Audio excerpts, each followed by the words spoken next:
So hello everyone, welcome to the selection classes.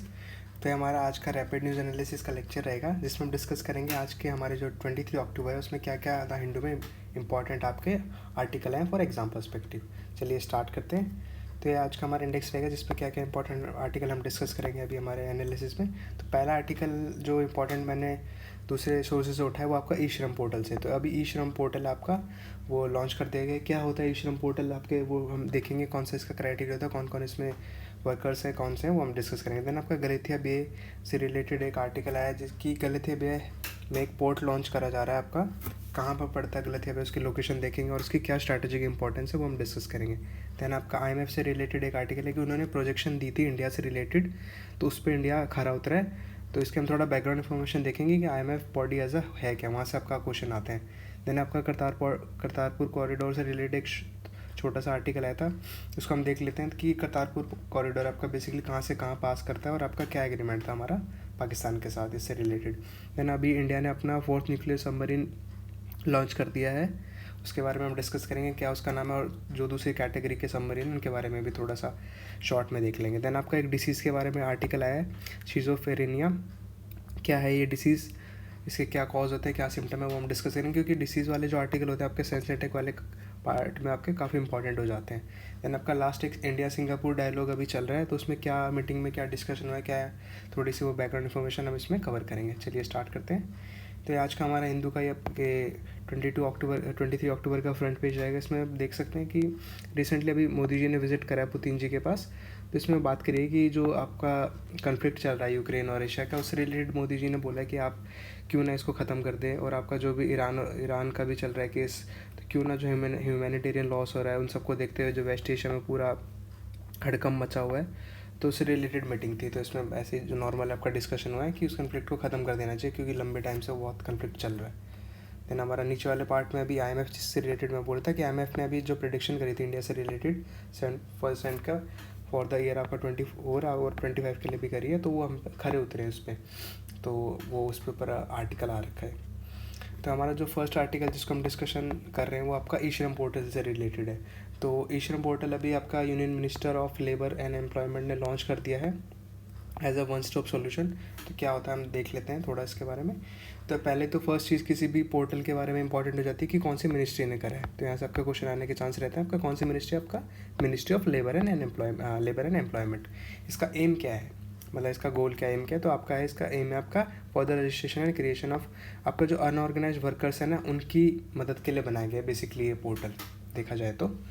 अब वो मदद कैसे होगी वो आपको बताते हैं कि ये क्या करेगा, मतलब ये एक सीमलेस एक्सेस देगा। मतलब अगर कोई स्कीम है, स्कीम से रिलेटेड कोई भी अगर जानकारी उनको लेनी है, कोई भी पैसा है, वो आपका इस पोर्टल के थ्रू ले सकते हैं। यहाँ पे उनको बस एक रजिस्ट्रेशन करना पड़ेगा और जो पोर्टल है वहाँ पे वो उनका बेनिफिट ले सकते हैं। तो पहला क्वेश्चन तो ये आता है कि आपका अनऑर्गेनाइज सेक्टर में कौन कौन से वर्कर कवर होते हैं। तो ये वाले पूरी लिस्ट है जो इनमें कवर होते हैं। आपके कंस्ट्रक्शन वर्कर होते हैं, माइग्रेंट वर्कर्स होते हैं, गिग वर्कर्स होते हैं, आपके स्ट्रीट वेंडर, डोमेस्टिक वर्कर, घरेलू काम में जो आप देन एग्रीकल्चर वाले वर्कर है, और अदर ऑर्गेनाइज वर्कर है। ठीक है, बेनिफिट्स की बात करें तो क्या क्या बेनिफिट है आपका। एक तो ये all over the country valid है इसका जो एक्सेस कार्ड दिया जाएगा, और आपका इसमें एक्सीडेंटल इंश्योरेंस कवरेज भी कवर करा गया है, इसमें आपका 2 लाख तक का रुपये का एक्सीडेंटल डेथ है आपका कवर करा गया है, और आपका परमानेंट डिसेबिलिटी आपका 1 लाख रुपये तक का दिए जाएंगे। ठीक है, देन आपकी ये सब है ही बेसिक इन्फॉर्मेशन, यही थी आपको बतानी चाहिए। देन पर्पज़ की बात करें तो ये आपका रजिस्ट्रेशन प्रोसेस को एक तो सिंप्लीफाई कर देगा। भाई इतने पढ़े लिखे नहीं होते ना ऑर्गेनाइज वर्कर्स के लोग जो होते हैं, तो ये जो आपके गवर्नमेंट को वेलफेयर स्कीम लॉन्च करना चाहती है तो उनको सहूलियत रहेगी देखने के लिए कि भाई क्या है स्कीम है, वहाँ इस पोर्टल के थ्रू एक्सेस कर सकते हैं, और जो पैसा आएगा उनके बैंक में आ जाएगा, इसे देख सकते हो। एक तरह से ना ब्रिज का काम करेगा वर्कर्स और गवर्नमेंट के बीच में। ठीक है, जो लूप होल होता है ना उसको कवर करने में हेल्प करेगा ये। ठीक है, ये बात करिए इसमें। और आपकी जो अदर जो स्कीम होती है ना वेलफेयर स्कीम, आपका कौन कौन से आपके वन नेशन कार्ड, आपका महात्मा गांधी की जो मनरेगा है, देन आपका नेशनल असिस्टेंस प्रोग्राम है, नेशनल करियर, प्रधानमंत्री संघ श्रम योगी मानधन योजना, ये सब है ना इंटीग्रेट करी गई ई श्रम पोर्टल के साथ, तो वहाँ से वो डिटेल ले सकते हैं। थोड़ा सा ई श्रम पोर्टल के बारे में देख लेते हैं। तो ये आपका 21 में लॉन्च कर दिया गया था, पहले कौन सी मिनिस्ट्री ने करा था वो बता ही दिया है। अनऑर्गेनाइज वर्कर के लिए ये आपको है ना, ये यहाँ से आ जाएगा क्वेश्चन, क्या ऐसा पूछ लेंगे जो ई श्रम पोर्टल है ना वो कौन से 4 स्टेटमेंट है किससे लिंक करता है, तो यहाँ से आपका अनऑर्गेनाइज उसका आंसर होगा। देन आपका ये फुल्ली आपका रजिस्ट्रेशन इसका आधार के थ्रू होएगा, सीक्रेट सेल्फ डिक्लेरेशन बेसिस दिया जाएगा। देन इसमें और बात करेगी आपका 400 ऑक्यूपेशन इसमें कवर करेगी, आपका 30 प्रोडक्ट। बेसिकली इसमें चीज़ें ये सब बताएगा। देन आपका सेल्फ रजिस्ट्रेशन में आपका आधार नंबर ज़रूरी होगा, आपका बैंक अकाउंट डिटेल्स और आपका मोबाइल नंबर, इसके थ्रू वो आपका रजिस्ट्रेशन कर सकते हैं। नेक्स्ट हमारी इंपॉर्टेंट एक आर्टिकल था गलेथिया बे। तो गलेथिया बे से रिलेटेड आर्टिकल था कि वहाँ पे है ना हम एक गेम चेंजर मैरीटाइम ट्रेड के लिए, जो आपके ट्रेड के लिए हम कुछ है ना अलग ही रेवोल्यूशन लाना चाह रहे हैं फॉर द इंडिया। तो इसमें बात क्या थी कि जो गलेथिया बे, पहला तो गलेथिया बे आ जाता है कि गलेथिया बे कहाँ पे लोकेट करता है। तो आप देख सकते हैं पहले तो हम किसी भी लोकेशन को मैप में देखें तो आपका गलेथिया बे लोकेट करता है आपका अंडमान निकोबार आइलैंड ग्रुप है ना, उसमें जो निकोबार आइलैंड ग्रुप है उसमें जो है आपका गलेथिया बे यहाँ पे, ये है आपका गलेथिया बे। ठीक है, आप देख सकते हैं। तो इसमें बोला गया था कि अभी है ना यहाँ पे 13th अपना मेजर पोर्ट डेवलप करने जा रहे हैं फॉर द किसके लिए, आपका इससे ना ITCP क्या होता है यहाँ पर आपका इंटरनेशनल कंटेनर ट्रांसशिपमेंट पोर्ट। अभी अब आगे कवर करेंगे बेसिकली ITCP होता क्या है, तो वहाँ का ताकि यहाँ पे ना पोटेंशियल है आपका ट्रेड में ग्रो करने के मामले में। देखते हैं अभी हम आगे स्ट्रैटेजिक इंपॉर्टेंस के बारे में, इतना इंपॉर्टेंट क्या है इस लोकेशन के बारे में। तो अभी आप देख सकते हैं ये इसकी लोकेशन रहेगी, इस मैप को आप देख सकते हैं। तो ये आपका ना बेसिकली आपका जो मिडिल ईस्टर्न कंट्रीज से लेके आपका जो साउथ एशियन कंट्रीज है ना सबको कवर करते हुए चलेगा। तो इसमें उसी बारे में बात करी गई है। जो आपका गलेथिया पे बता रखा है कि स्ट्रैटेजिकली इंपॉर्टेंट हो जाता है ईस्ट वेस्ट को कनेक्ट करने के मामले में फॉर द इंटरनेशनल शिपिंग और ट्रेड के मामले में। यहाँ पे आपका सिंगापुर भी, कोलंबो, क्लांग, आपका ये सबको कनेक्ट कर देगा अल्टीमेटली। आपके इंडिया के ईस्ट कोस्ट पोर्ट है वहाँ पे, बांग्लादेश म्यांमार है, वो भी कनेक्टिविटी में आ जाएंगे। डिस्टेंस की बात करें तो आप देख ही सकते हो यहाँ पे लोकेशन है। तो ये आपका अफ्रीका से भी नज़दीक पड़ रहा है, देन आपका मिडल ईस्ट वाली कंट्रीज़ है उनसे, देन आपका यहाँ पे साउथ एशियन कंट्रीज़ है, देन आपका ये इंडोनेशिया वाली कंट्री से भी पास पड़ रहा है। उसी के बारे में इन्होंने बता रखा है कि आपका ये पोर्ट है आपका 40 नॉटिकल माइल पड़ता है आपका मलक्का स्ट्रेट से। देख ही सकते हो आपका यहाँ पे मलक्का स्ट्रेट है, यहाँ से 40 नॉटिकल माइल है लगभग ये। देन आपकी बात करें क्योंकि जो मलक्का स्टेट है ना वो आपका 35% वर्ल्ड एनुअल सी ट्रेड को हैंडल करता है, तो फिर हमें भी थोड़ा सा चंक हैंडल मिल जाएगा उसका। बात करें इंडिया की तो इंडिया का आपका 75% जो आपका जो ट्रेड है वो आपका कोलंबो वाले पोर्ट से हैंडल करता है, लगभग ये बता ही रखा है इन्होंने। फॉरेन पोर्ट से हैंडल होता है 75% और आपका 45% कोलंबो का बता रखा है। ITCP वही बता रखा है कि द डेवलपमेंट ऑफ ITCP जो बोल रहे हैं गलेथिया बे, तो इंडिया के है ना इससे आपके लगभग 200 से 220 मिलियन डॉलर आपके बच जाएंगे पैसे के मामले में देखा जाए तो। लोकेशन बताई दिए, थोड़ा सा आपके ITCP के बारे में बता दें। जो ITCP जिसके बारे में बात कर रहे हैं ना कि इंटरनेशनल कंटेनर ट्रांसशिपमेंट पोर्ट होता क्या है, तो ये आपका इसको ITCP होगा। ITCP का मतलब है यहाँ पे है ना जो भी आपके जो और अपने मेजर पोर्ट्स हैं ना इंडिया के मेजर प्लस माइनर, वो यहाँ से कनेक्ट कर सकेंगे और यहाँ पे सारा आपका सामान भेजेंगे, देन आपका ये इंटरनेशनली यहाँ से ट्रांसपोर्ट हो सकता है कहीं भी। तो एक तरह से मेन आपका हेडक्वार्टर टाइप काम करेगा यहाँ पे, तो वही बता रखा है। तो हमें किसी और फॉरेन पोर्ट पे यहाँ पर डिपेंड नहीं रहना पड़ेगा, हम खुद यहाँ पे सेल्फ इंडिपेंडेंट हो जाएंगे। ठीक है, ये बता रखा है। सिग्निफिकेंटली रिड्यूस जो अदर डिपेंडेंसी है वो कम हो जाएगी हमारी। इससे कहीं ना कहीं हमारे इंडो पैसिफिक रीजन में बूस्ट भी मिलेगा हमें, gateway for trade and security, उससे इंडिया का प्रेजेंस भी बढ़ेगा उस रीजन में। थोड़ा सा इंडिया पोर्ट्स की बात करें तो आपके इंडिया के पास अभी 12 मेजर सी पोर्ट्स है, 12 है, 13th ये बन रहा है और 13 और 14 अभी प्रोग्रेस में बनने के मामले, 13 आपका है 14 भी। इंडिया के पोर्ट्स आप देख ही सकते हो लगभग आपका 95% है ना वो आपका मैरीटाइम ट्रांसपोर्टेशन पे डिपेंड करता है। देन आपका अदर जो मेजर आपके 9 सी पोर्ट्स है वो आपके इस वाले रीजन में मिलते हैं, आपके वेस्ट वाली साइड में पड़ता है। आपका महाराष्ट्र, गोवा, कर्नाटका, गुजरात, ये सब वाले स्टेट्स हैं। यहाँ पे सबसे बड़ा आपका नेचुरल पोर्ट आपका मुंबई में पड़ता है। यहाँ से क्वेश्चन आ सकता है, आपको पता होना चाहिए। कौन सी मिनिस्ट्री हैंडल करती है इनको, आपका मिनिस्ट्री ऑफ शिपिंग हैंडल करती है इस चीज़ को। ठीक है, ये आपके 13 मेजर पोर्ट्स हैं, आपको इनके लिस्ट हैं, नाम आप याद कर सकते हो तो वेल एंड गुड। और आपको लोकेशन और आपके नाम इनको याद हो जाएंगे तो बहुत सही रहेगा आपके लिए, नाम एंड लोकेशन। नेक्स्ट न्यूज़ हमारी IMF से रिलेटेड थी, इंटरनेशनल मॉनेटरी फंड। तो इंटरनेशनल मॉनेटरी फंड ने आपके इंडिया के लिए प्रोजेक्शन करी थी कि इंडिया की प्रोजेक्शन 7% रहेगी फॉर द फिजिकल ईयर 25। तो उस पर इंडिया खरा उतरा है। तो इसके लिए हमारे लिए इंपॉर्टेंट ये नहीं है डाटा वाटा, हमारे लिए इंपॉर्टेंट है IMF एज अ बॉडी कैसे इंपॉर्टेंट है, IMF है क्या चीज़, वो हमारे लिए बैकग्राउंड इन्फॉर्मेशन है, वो इंपॉर्टेंट है। तो IMF के बारे में बात करें तो इसमें वर्ल्ड बैंक के टाइम की स्थापना, वर्ल्ड बैंक के साथ इसकी मिलके IMF को बनाया गया था। कब, आपका वर्ल्ड वॉर के टाइम, सेकेंड वर्ल्ड वॉर के टाइम, ब्रेटन वुड कॉन्फ्रेंस के साथ इसको ब्रेटन वुड टर्म्स में इसको गिना जाता है। इसमें 190 कंट्रीज़ लगभग अभी है। इंडिया ने ज्वाइन करा था इसको 27 दिसंबर आपका 1945, बिफोर द इंडिपेंडेंस। पर्पस की बात करें तो एक तरह से ये स्टेबिलिटी प्रोवाइड करता है आपका इंटरनेशनल मॉनेटरी सिस्टम में, फॉर मतलब किसके लिए, exchange rates and international payment के लिए। और अभी मैं आपको डिफरेंस भी बताऊंगा आपका IMF और वर्ल्ड बैंक में क्या होता है। रिपोर्ट कुछ ये 2 रिपोर्ट्स लॉन्च करता है आपका, ये इंपॉर्टेंट हो जाता है। कौन कौन सी 2 रिपोर्ट? आपका ग्लोबल फाइनेंशियल स्टेबिलिटी रिपोर्ट और आपकी वर्ल्ड इकोनॉमिक आउटलुक रिपोर्ट, ये आपको पता होना चाहिए। देन थोड़ी सी इसमें बात करिए एस्टेब्लिशमेंट की बात है। ये पैसे के टर्म्स में बात करें तो लगभग $1 ट्रिलियन का लैंड ये मतलब अमाउंट अब तक दे चुका है कंट्रीज़ को। 190 मेंबर कंट्रीज़ है और आपका लगभग 29 कंट्री अब तक इससे करंट लैंडिंग एग्रीमेंट्स हैं, इनके अरेंजमेंट है इनकी कंट्रीज से। लगभग 80 कंट्री ने अब तक इनसे फाइनेंशियल असिस्टेंस ले चुका है। और ऐसे ये है ना, क्यों मतलब अलग कैसा IMF एक तो ना 0% इंटरेस्ट रेट पे लो इनकम कंट्रीज़ को लोन देता है। That's a very good thing.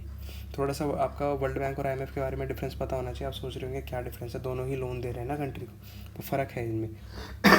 फ़र्क ये है कि एक तो ये जो लोन ये ना वर्ल्ड बैंक आपका लोन देता है किसके लिए? For the growth. ये मतलब इनके लिए मायने नहीं रखता, तुम अगर तुम्हें लोन चाहिए, पैसा चाहिए, ले लो।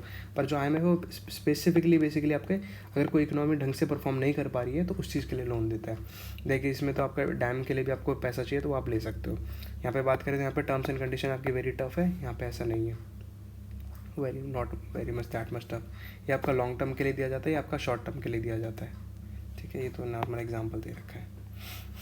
देन हमारा नेक्स्ट एक छोटा सा आर्टिकल आया था करतारपुर कॉरिडोर से। आपको पता होना चाहिए करतारपुर कॉरिडोर कहाँ पे लाया करता है क्या। तो इंडिया पाकिस्तान ने जो एग्रीमेंट था आपका हर 5 साल में रिन्यू करना पड़ता है ये तो वो एग्रीमेंट है, आपको बेसिकली पता होना चाहिए कि करतारपुर कॉरिडोर है कहाँ पे। तो ये अपना इंडिया है, ये आपका पाकिस्तान है। ठीक है, तो यहाँ पे जो ये वाली लोकेशन है ये है आपका करतारपुर।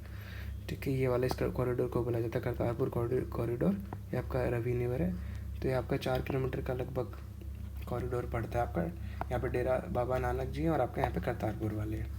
ठीक है, तो उसी के रिगार्डिंग आर्टिकल आपका एग्रीमेंट अभी है, वो हर 5 साल में रिन्यू करना पड़ता है। तो उसी के रिगार्डिंग एक सेटिंग हुई थी तो उसमें पास कर दिया गया है, वो कोई प्रॉब्लम नहीं आई है। थोड़ा सा हम करतारपुर कॉरिडोर के बारे में देख लेते हैं। बेसिकली आपके 2 डिस्ट्रिक्ट में पास होता है। आपका डिस्ट्रिक्ट मैंने बताई दिया, आपका नरोवल डिस्ट्रिक्ट है आपका पाकिस्तान में, और इंडिया में आपका यहाँ है गुरदासपुर डिस्ट्रिक्ट। यहाँ पे ये डेरा बाबा नानक है और यहाँ पे अपने दरबार सिंह गुरुद्वारा जी हैं। ठीक है, तो थे कौन है आपके, किसके लिए बने? आपके 550th एनिवर्सरी थी किसकी? गुरु नानक देव जी की। तो उसके लिए जो फाउंडर थे सिखिज़म के, उनके लिए ये। ठीक है, करतारपुर कॉरिडोर आपका 4 किलोमीटर इसकी वो बता रखा है डिस्टेंस, और आपका ये बता रखा है कि गुरु नानक देव जी ने 18 साल गुजारे थे वहाँ पे। देन हमारा नेक्स्ट इंपॉर्टेंट आर्टिकल है ये आपका डिफेंस रिलेटेड। तो इसमें बात करेगी कि इंडिया ने अपना 4th nuclear power ballistic submarine आपका कमीशन कर दिया, लॉन्च कर दिया है। मतलब बहुत चुपचाप करा है, पता नहीं लगने का। वही बताया कि quietly launched it's 4th nuclear power ballistic missile submarine. कहाँ पे? आपका शिप बिल्डिंग आपका विशाखापट्टनम में। ठीक है, उसी के बारे में बात करिए, थोड़ा और आगे मैं बता देता हूँ। इसके बारे में बात करें तो इसका अभी नाम नहीं दिया गया, इसको नाम दिया गया अभी S4 स्टार बोल सकते हो, स्ट्रीक बोल सकते हो। इसमें और स्पेशल बात यह है कि अपना जो इसमें 75% इंडिजीनियसली बनाया गया है, तो इंडिया के ही मटेरियल यूज़ है और इंडिया में ही बनाया गया, थोड़ी सी हमने बाहर से लिए। रेंज के बारे में बात करें तो इसमें K4 आपके बैलिस्टिक मिसाइल हो, जो जिसकी रेंज आपके 3500 किलोमीटर तक की वर्टिकल लॉन्चिंग सिस्टम भी है इसमें, जिसकी रेंज आपकी K4 बैलिस्टिक की। तो आपका one of the first of its class है जो अरिहंत आपका INS अरिहंत, वो आपका 750 किलोमीटर रेंज की K15 न्यूक्लियर मिसाइल कैरी करता है, उसका सक्सेसर है। देन आपका अरिगात है, अरिदमान है, ये सब इसके प्रीवियस वर्जन है। और आपका अरिदमान आपका है पहले के हैं, अरिगात और अर्धमन। ठीक है, अब मतलब इसके बारे में थोड़ा सा और देखें तो आपका K4 जो आपका S4 स्ट्रीक है वो आपका इसमें होना था अगस्त 24 में, पर टाइम लग गया। देन INS अर्धमान आपका नेक्स्ट ईयर के लिए है लॉन्चिंग के लिए इसका। ये पुराने INS अरिहंत और INS अरिगात, ये पहले से डीप सी पेट्रोल पे तैनात है अपना। ठीक है, इसमें नाम के बारे में बता रखा है कि जो नाम है ना S4 स्ट्रीक क्यों दिया गया है। पहले भी ऐसा ही बताया है कि जो INS चक्रा था उसको S1 दिया गया था, अरिहंत को S2 था, INS अरिगात को S3 था, INS अर्धमान को S4 दिया गया था। देन इसको अभी स्ट्रीक दिया गया है, फर्दर इसको नाम दे दिया जाएगा बाद में। देन SSBN के बारे में बात करें तो SSBN आपका जो nuclear power ballistic missile submarine होती है वो आपकी हाईली स्पेशलाइज्ड मिसाइलें सेट होता है किसी कंट्री के पास। तो पहले यही बेसिकली US के पास था, रशिया, चाइना, UK, फ्रांस के पास था, अभी इंडिया के पास भी है। तो हम एक स्टैंड आउट कर जाते हैं हालांकि इन चीज़ों की वजह से। ठीक है, ये एक तरह से ये क्या स्पेशल फीचर होते हैं सबमरीन का, ये रिलायबल सेकंड स्ट्राइक कैपेबिलिटी होती है इनमें, और आपको इनको डिटेक्ट करना मुश्किल होता है। मतलब ये न्यूक्लियर पावर्ड है ना, तो इनको बाहर आने की ज़रूरत बहुत लंबे टाइम के बाद पड़ती है, तो इनको डिटेक्ट करना काफ़ी मुश्किल हो जाता है क्योंकि कन्वेंशनल इंजन्स पे रिलाई नहीं कर ले, जिसके लिए उनको ऑक्सीजन चाहिए होता है। ये न्यूक्लियर पावर्ड है तो इनको ऑक्सीजन की रिक्वायर्ड नहीं होती, तो बहुत लंबे महीनों तक ये पानी के अंदर तक रह जाते हैं। बस ये सब चीज़ें बेसिकली। देन इंडिया के पास आपके 4 लेवल ऑफ न्यूक्लियर सबमरीन है। अरिहंत क्लास है, INS चक्रवाली है, फ्यूचर अटैक सबमरीन है, ये इनकी क्लास बता रखी है। हाँ, ये काफ़ी इंपॉर्टेंट लगा मुझे, आप देख सकते हैं इसमें मतलब बेसिकली सेग्रीगेशन कर रखा है कि इंडिया के न्यूक्लियर ट्रायड आपका जो सी है, लैंड और एयर है। तो इनके मामले में जो न्यूक्लियर हमारा जो रिसर्च है कैसे कैसे आपका जो INS अरिहंत है इसमें है, न्यूक्लियर पावर्ड है, अरिगात है, देन S4 है। देन लैंड की बात करें तो अग्नि सीरीज़ में आपके पास अग्नि वाली मिसाइल है, अग्नि 2 है, अग्नि 3, अग्नि 4 है, अग्नि 5 है। ये रेंज बता रखी है, इनके नाम है। देन आपकी पृथ्वी सीरीज़ भी जो कि आपकी शॉर्ट रेंज बैलिस्टिक मिसाइल है। शौर्य की बात करें तो ये अपना लैंड बेस्ड हाइपरसोनिक मिसाइल है जिसमें जो कि पेलोड डिलीवर कर सकती है। एयर बेस्ड की बात करें तो अपने पास रफाल है जो कि न्यूक्लियर वॉरहेड कैरी कर सकता है। ये अच्छा, मुझे काफ़ी अच्छा इंपॉर्टेंट लगा था आपके लिए। देन नेक्स्ट हमारी एक डिसीज़ से रिलेटेड न्यूज़ आ जाती है, क्वेश्चन इंपॉर्टेंट हो जाता है, क्या है सिजोफ्रेनिया। तो ये डिसीज़ ये आपके हिंदू में अपने टेक्स्ट एडिटोरियल के टेक्स्ट एंड कॉन्टेक्स्ट में आ रखी थी, तो सोचा इसको कवर कर लेते हैं थोड़ा सा। इसके बारे में बात करी गई थी कि US के जो FDA है ना, उन्होंने इसके लिए एक नया ऑरल मेडिसिन डेवलप कर लिया है, ब्रिस्टल मायरस। तो इसके बारे में हम थोड़ा सा बेसिक इन्फॉर्मेशन देख लेते हैं, होती कौन सी बीमारी है। तो सिजोफ्रेनिया की बात करें तो ये एक ऐसी बीमारी है जिसको है ना मेजरली आपका ये मेंटल डिसऑर्डर या मतलब ऐसे मानसिक संतुलन बिगाड़ देता है। मानसिक बीमारी है जिसके अंदर आपका पर्सन अपने सोचने समझने की जो क्षमता है वो कम होती जाती है उसकी धीरे धीरे। बेसिकली ये यंग अडल्ट्स को इफ़ेक्ट करती है आपका प्रोडक्टिव एज ग्रुप में। रीज़न उसके हैं अभी जो आप देखा जाए तो आपके मेन में ज़्यादा पाई जाती है ये कंपैरेटिवली वुमेन से, ठीक है। 1 in every 100 पीपल में देखी जाती है बीमारी। सिम्टम की बात करें तो देखो ऐसी सिम्टम है जो है ना नॉर्मल लाइफ में भी आपके जो टेंशन, ट्रॉमा ये सब होता है ना उनको हो ही जाता है। तो इसमें सिम्टम्स की बात करें तो नर्वसनेस, रेस्टलेसनेस, देन आपका डिप्रेशन, एनजाइटी, आपका कंसंट्रेटिंग करने में ट्रबल होना, सोशल विड्रॉल, अनक्लियर थिंकिंग। ये देखो ऐसी चीज़ें जो है ना डिप्रेशन में पर्सन जाता है ना तो ये तो बेसिकली हो ही जाती है। तो आपको पता नहीं लगेगा आपको ये वाली बीमारी है कि नहीं है। सिम्टम की बात करें तो ये थोड़ा सा अपने पर्सन टू पर्सन वेरी करती है। ये इसमें 3 टाइप की कैटेगरी है, साइकोटिक, आपके नेगेटिव और कॉग्निटिव। साइकोटिक के बारे में बात करते हैं तो इसमें डिल्यूजन, हेलुसिनेशन, ऐसा भ्रम होता है चीज़ों को, मूवमेंट डिसऑर्डर होता है। नेगेटिव के बारे में बात करें तो इसमें मोटिवेशन खत्म हो जाती है पर्सन की, इंटरेस्ट खत्म हो जाता है, डेली एक्टिविटीज़ में काम करने का मन नहीं लगता आपका, थोड़ा लोगों से मिलने जुलने का कम ही मन करता है, इमोशन दिक्कत होती है इमोशनली, ठीक है। कॉग्निटिव के बारे में बात करें तो अटेंशन, कॉन्सेंट्रेशन, मेमोरी, इन सब चीज़ों में दिक्कत होती है पर्सन को। ट्रीटमेंट के बारे में बात करें तो ना एज सच इसका है ना कोई ट्रीटमेंट नहीं है, कोई ऐसा मेडिसिन या कोई वैक्सीन टाइप कुछ ऐसी चीज़ें हैं नहीं। बेसिकली वही है कि साइकोलॉजिकल ट्रीटमेंट ही दिए जाते हैं, इसके अंदर थेरेपी दी जाती है आपकी, सपोर्टिव साइकोथेरेपी। उससे थोड़ा सिम्टम कम हो जाते हैं तो धीरे धीरे वो हो सकता है कि वो बीमारी ख़त्म हो जाए, पूरी तो ख़त्म नहीं होती होगी। तो वो है नेक्स्ट। और हमारा आज का ये लास्ट आज का आर्टिकल है, तो इसमें बात क्या थी, अभी रिसेंटली हमारे हिंदू का ही है, हिंदू में आया था कि इंडिया और सिंगापुर में अभी बायलैटरल टॉक्स हुई है रिगार्डिंग सब डिस्कशन। अब वो अभी हम देखेंगे किस क्या है डिस्कशन। तो वही है अपने जो डिफेंस मिनिस्टर राजनाथ सिंह जी और वो उनके जो सिंगापुर काउंटर पार्ट थे आपके इंग हेन, इनसे भी डिस्कशन हुआ था न्यू दिल्ली में। तो वही है, तो किन चीज़ों के ऊपर डिस्कशन हुआ था आपका, एक तो Indo Pacific and West Asia region से रिलेटेड, आपका ट्रेड से related, green energy, supply chain, defence issues, उनसे रिलेटेड डिस्कशन हुआ था। थोड़ा सा हम अगर पहली बात आ जाती है कि सिंगापुर की लोकेशन देख लेते हैं, तो सिंगापुर की लोकेशन आप देख ही सकते हैं, अपना इंडिया है, ये आपका सिंगापुर है, साउथ एशियन कंट्री में लाई करता है ये अपना सिंगापुर, ठीक है। देख सकते हैं ये सिंगापुर है आपका, सिंगापुर स्ट्रेट बीच से पास करता है, पता होनी चाहिए। दैन थोड़ा सा इसके बारे में फैक्ट्स देख लेते हैं हम इंडिया सिंगापुर रिलेशन के बारे में। तो दोनों की दोनों कंट्री अभी सेवरल फोरम का पार्ट है, किसका एशिया समिट का भी है, G20 का भी और कॉमनवेल्थ का भी है।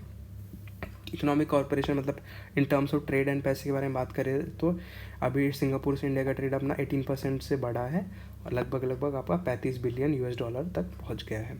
डिफेंस और सिक्योरिटी के बारे में बात करें तो हमारी जॉइंट मिलिट्री एक्सरसाइज है सिम्बक्स, वो हर मतलब हेल्ड होती है, मतलब सिंगापुर और इंडिया बायलैटरल एक्सरसाइज ट्रेड है, इसका नाम है सिम्बक्स, आपको पता होना चाहिए। कल्चरल और पीपल टू पीपल टाइज के बारे में बात करें तो लगभग 9% के आसपास जो सिंगापुर की पॉपुलेशन है वो इंडिया ओरिजिन की है, लगभग आपकी हो गई 3.5 लाख के आसपास जो पॉपुलेशन है वो इंडिया ओरिजिन की लाई करती है यहाँ पे, ठीक है। ये हमारा लास्ट का आर्टिकल था, थैंक यू। तो आज की हमारी रैपिड न्यूज़ एनालिसिस का लेक्चर करता हूँ, उम्मीद करता हूँ आपको अच्छा लगेगा। Please like, share and subscribe ताकि हमें और मोटिवेशन मिल सके ऐसी और वीडियोज़ लाएँ आपके लिए।